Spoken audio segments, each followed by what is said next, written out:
right, so today we are adding some doorbell manners to our training schedule. So she's done really good with place. And we've also done some desensing to the doorbell. Not that she really reacted to our doorbell, but sometimes at home, she may bark at your doorbell. There's a couple things you can do.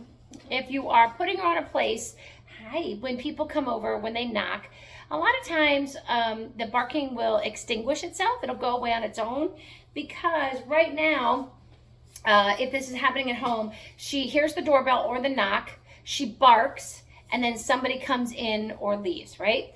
Or the pizza man brings the pizza in, whatever's happening. So she thinks her barking has a direct effect to what's happening with that door. What we're doing is telling her now, when that doorbell rings or there's a knock at the door, you're gonna go to your place behavior and lay down. That door doesn't open, nor do I let the pizza man in, nor do I let your favorite neighbor in, nor do I let your kids' friends in until she is laying down on this place. Now, it's gonna take a little bit of time and some focus on your part to really, really be consistent about that. But what's going to happen is, instead of the knock and the doorbell becoming her cue to bark, it's now going to become her cue to lay on the place. So kind of think of it as a triangle. So you've got the doorbell, she barks, you tell her to go to her place, right? What happens is, when she starts to get really good about doorbell place, this part of the triangle kind of goes away. Because why?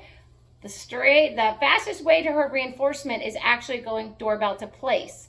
Because if the doorbell rings and she barks, she gets nothing except for the command to go to her place where she gets reinforced. So it's kind of like science, right? If she's smart enough to realize the fastest way to get her reinforcement is to go right from the doorbell to the place, then the barking goes away.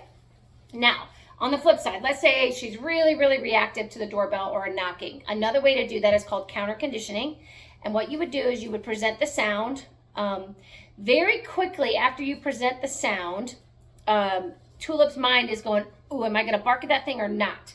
You want to catch her in that moment that she's not barked yet or not even decided, and you're going to tell her she's doing it right. Now, she's going to probably think, I'm not doing anything, and that's exactly what we want her to think. We don't want you to do anything when you hear the doorbell. So I'm going to show you a little bit. Like I said, she didn't really react to our doorbell, but this is how you would do it at your house. So I would get some very high-value treats, tiny, tiny pieces. When I say tiny, I mean we are giving her like this tiny of a piece, right? Hi, sweetheart. She goes, I don't know the difference between tiny and big. It all tastes good to me. But let's say she barked at your doorbell. You would either A, record that on your phone so you have an easy place to press record and play and stop, or if you could have somebody ring the doorbell for you. Now, we have a portable doorbell for training purposes. So what I'm going to do is I'm going to have the leash on and I'm going to ring the doorbell. If she doesn't make a sound in that half a second after she hears it, I'm going to say yes and give her a treat like this. Yes. See how she kind of turned? That's all right. I just shoved the food in her face. Yes. Yes. Yes. Now, same thing. I'm going to try to find something to knock on here. That's a doorbell, I know. Oh, don't break my doorbell. So I'm going to maybe, I'm going to knock on this wall. Yes. Yes. You want to go towards it. Good. Yes. Yes.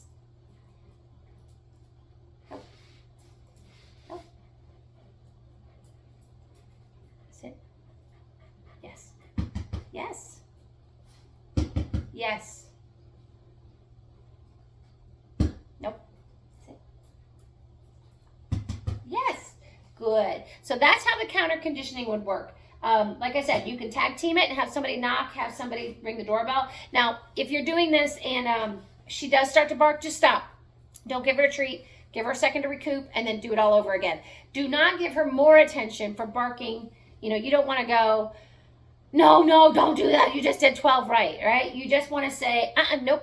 And then stop for a few seconds, 3 beats, and then present the trigger again, either knock or the doorbell. Now, if that's not the problem, or you want to go the other way, like I said, the triangle way, I'm going to get my doorbell. This is how we are working the doorbell place behavior. So I have the leash on again. Leash is the most important thing. while you're practicing. So I'm going to ring the doorbell, but immediately tell her what I want her to do. Tulip, place. I'm going to walk towards it with her. She's going to lay down. I still have this leash because I'm going to watch her out of the corner of my eye. If she stands up when I open this door, I'm immediately going to pull up and say the word no, shut the door, get her back in the right position. Good girl, place. Nope. No. Do it again.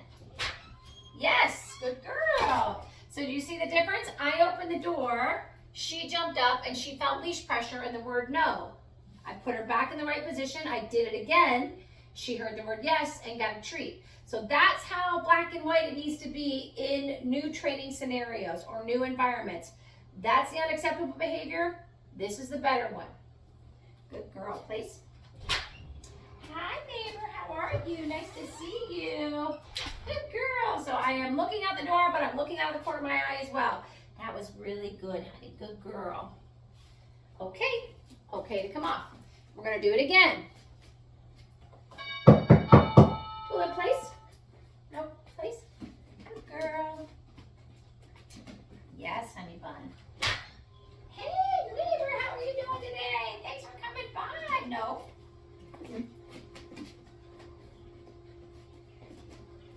Hi, neighbor. Thanks for coming by. Oh, thank you. Good.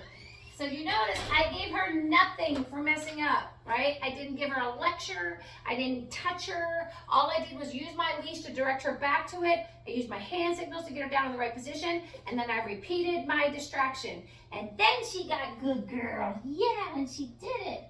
Good. Okay. I'm going to do it one more time because I do want to show you something else.